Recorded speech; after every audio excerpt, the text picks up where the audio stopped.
In this section, we'll share some top tips for working with TimberTech Composite Decking. When fastening TimberTech Composite Decking, only use TimberTech approved fasteners to ensure best results. Face fasteners, such as Top Lock and Cortex, must be located no closer than 3/4 of an inch from board ends and edges. 2 fasteners are required at each joist location.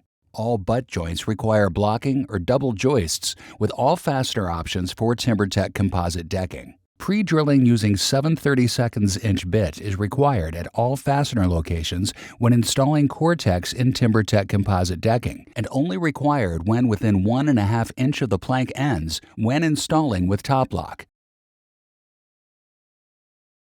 When temperatures are below 45 degrees Fahrenheit, pre-drilling is required at all fastener locations. When fastening boards, use 1/8 inch to 3/16 inch spacing between boards' edges and apply the appropriate gapping to joints based on the temperature at the time of installation for TimberTech Composite Decking. Install 1 conceal lock clip at each joist, except at butt joints where 4 clips must be used.